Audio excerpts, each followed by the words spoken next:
ನಾನು ಅನಿಲ್ನ ಮೀಟ್ ಮಾಡಿ ವಾಪಸ್ ಬರ್ತಾ ಅನಿನ ಪಿಕಪ್ ಮಾಡ್ತೀನಿ, ಆಯಿತಾ?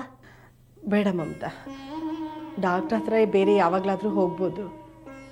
ನೀನು ಹೇಳ್ದಾಗೆ ಒಂದು ಕಡೆ ಬ್ಯಾಂಕ್ ಕೆಲಸ, ಒಂದು ಕಡೆ ಮನೆ ಕೆಲಸ, ಒಂದು ಕಡೆ ಮದುವೆ ಕೆಲಸ, ನೀನೊಬ್ಬಳೇ ಎಷ್ಟು ಅಂತ ಓಡಾಡ್ತೀಯ.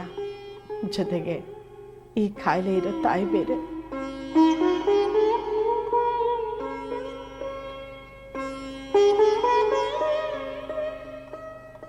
ಅಮ್ಮ ಅಮ್ಮ ಪ್ಲೀಸ್, ನಾನು ಆ ಅರ್ಥದಲ್ಲಿ ಹೇಳಲಿಲ್ಲ. ಮಾತ್ರೆ ಇದೆಯೋ ಇಲ್ವೋ ನೋಡು ಅಂದೆ ಅಷ್ಟೇ. ಮಾತ್ರ ಎಲ್ಲ ಇದೆಯಮ್ಮ, ನೀನು ಹೋಗ್ಬಿಡ್ವಾ. ಅನಿಲು ತುಂಬ ಬ್ಯುಸಿಯಾದ ವ್ಯಕ್ತಿ, ಅವ್ರ ಸಮಯನ ನಾನು ಹಾಳು ಮಾಡೋದು ಬೇಡ. ಹೋಗ್ಬಿಟ್ವಾ. ನೀ ಮನೆಗೆ ಬರಲಿಲ್ವಲ್ಲ ಅಂತ ಟೆನ್ಷನ್ ಆಗಿದ್ದೆ, ಈಗ ಸಮಾಧಾನ ಆಗಿದೆ. ಹೋಗ್ಬಿಟ್ವಾ. ನೋಡು, ನಾನೇ ಬಂದು ಅನ್ನಕ್ಕೆ ಇಡ್ತೀನಿ. ಏನು ಲೇಟ್ ಆಗಲ್ಲ, ನೀನು ಮಲ್ಕೊಂಡು ರೆಸ್ಟ್ ತಗೋ. ಬರ್ಲಾ?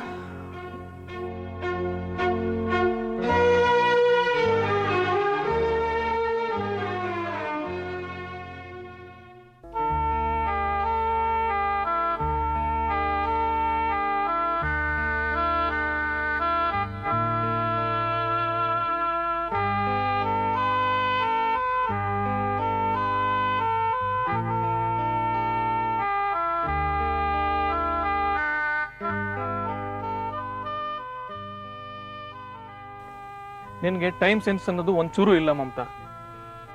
ಬೇಜಾರು ಮಾಡ್ಕೋತೀಯ ಅಂತ ಬಂದರೆ ಅರ್ಧ ಗಂಟೆ ಲೇಟಾಗಿ ಬರ್ತಾ ಇದೆಯಾ ನೀನು?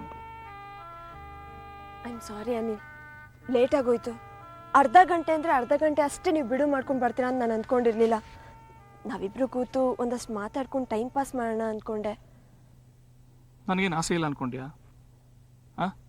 ಆದರೆ ಇವತ್ತಾಗಲ್ಲ ಅಂತ ನಾನು ಹೇಳಿದ್ದು. ಬೆಳಿಗ್ಗೆಯಿಂದ ಒಂದೇ ಸಮ ನನಗೆ ಮೈ ಕೈ ತಲೆ ಎಲ್ಲ ನೋವ್ತಾ ಇದೆ.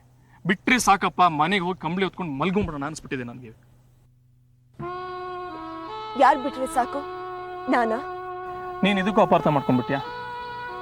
ಇವತ್ತೊಂದು ದಿವಸ ನನಗೆ ತುಂಬ ಸುಸ್ತಾಗ್ತಾ ಇದೆ.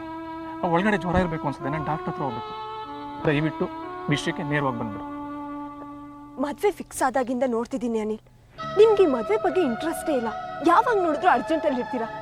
ನಿಜ ಹೇಳಿ, ನಿಮ್ಗೆ ಈ ಮದುವೆ ಬಗ್ಗೆ ಇಂಟ್ರೆಸ್ಟ್ ಇದೆಯಾ ಇಲ್ವಾ? ನನಗೆ ನಿಂತ್ಕೊಳ್ಳೋಕೆ ಆಗ್ತಿಲ್ಲ ಅಂತ, ತುಂಬ ಸುಸ್ತಾಗ್ತಾ ಇದೆ.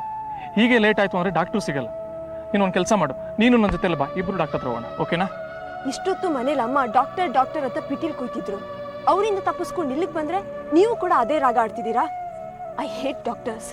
ವೈ ಯು ಆರ್ ಹೇಟಿಂಗ್ ಡಾಕ್ಟರಾ? Okay okay, relax. ನನಗೂ 2 ತಿಂಗಳ ಹಿಂದೆ ಮನೇಲಿ ನಿಂದು ಹೀಗೆ ಆಗಿತ್ತು. ಮೈ ಕೈ ನೋವು, ತಲೆನೋವು, ಜ್ವರ. ನಾನು ಕೆಮಿಸ್ಟ್ ಅಂಗಡಿಗೆ ಹೋಗಿ ಒಂದು ಟ್ಯಾಬ್ಲೆಟ್ ತೊಗೊಂಡೆ. ತಕ್ಷಣ ಆರಾಮಾಗೋಯ್ತು. ನನ್ನ ಹತ್ರ ಇನ್ನೊಂದು ಟ್ಯಾಬ್ಲೆಟ್ ಇದೆ, ನೀವು ತಗೊಳ್ಳಿ, ನಿಮಗೂ ಕಡಿಮೆ ಆಗುತ್ತೆ.